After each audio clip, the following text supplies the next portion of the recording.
The Current War, out in cinemas now, starring Benedict Cumberbatch, Michael Shannon, Nicholas Hoult, and Tom Holland.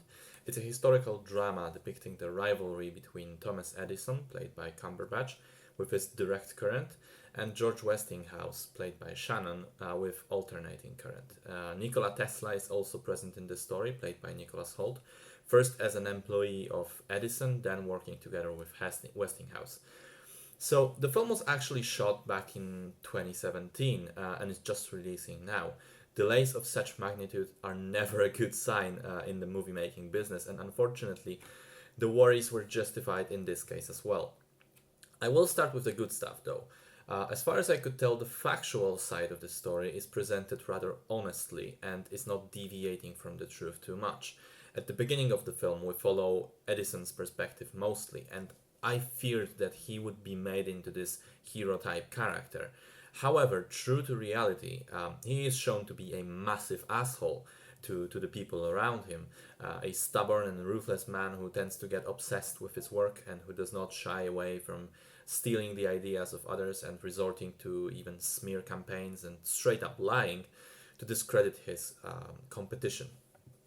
Yes, he remains one of the main characters of the story, but he is most definitely not a good guy.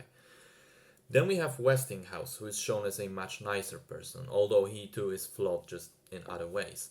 I actually really enjoyed Michael Shannon in the role. In the recent years, it seemed to me that he's been typecast as a creep, playing slightly unnerving characters that would inevitably, at some point of the story, explode in a fit of rage.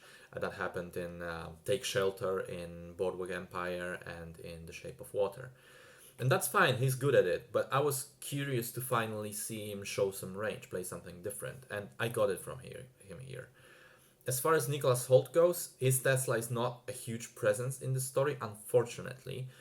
For as much as he's on the screen, I thought he did a fine job, although I think he ended up in this weird place where he's not given as much time as the other two, and you kind of want to know more about him. On the other hand, though, he is in it enough that the mystery and the air of mystique so often associated with Tesla is kind of removed. As such, I still prefer David Bowie's version of Tesla from The Prestige, despite the fact that it was, of course, a more fantasized take on the historical figure.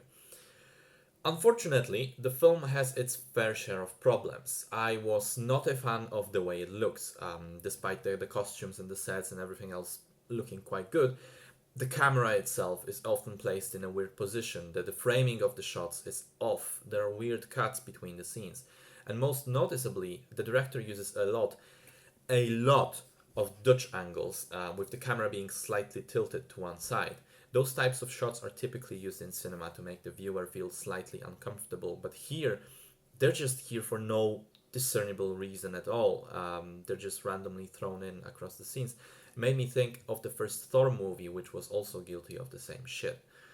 There's a problem with editing. A lot of times we switch from scene to scene and from character to character in really weird moments, which makes it difficult to follow the story. And that brings me to my main point about the film. So it is a film that is trying to tell a fascinating story that has to do partly with science and partly with business, but it doesn't do a good job of explaining either of those aspects. We're told somewhere at the beginning of the film that AC can be more effectively used on longer distances than DC, and then that the AC is possibly potentially more dangerous. But nobody really cares to go for an in-depth explanation for the audience, and I think having one in layman's terms will help follow the story. Then, as the business side begins to take up more of the plot, we are again often left in the dark. So we'll be following Edison doing some stuff, and then maybe Westinghouse doing some stuff, and then we're told that one has overtaken the other in the battle for customers. But why specifically? What happened? What is going on? Answers are difficult to find, partly because of the faulty editing. It often feels like the sequence of scenes is not particularly right, or that we should spend more time with this one character, but instead keep rapidly jumping between the others. And all of this together means that the film fails at the most crucial aspect, which is storytelling. Neither the script, nor the editing, nor the cinematography help tell the story that it wants to tell in a compelling, engaging way. I found myself being confused and even bored a couple of times, but mostly just disinterested. It's unfocused, it's chaotic and just all over the place. It wastes a perfectly good true story by telling it in a really mediocre way. And again, the facts are there, but somehow they are presented in a way that's less interesting than just reading a Wikipedia article. So, unfortunately, I think the current war ends up being a bland and forgettable film, and I wouldn't recommend watching it.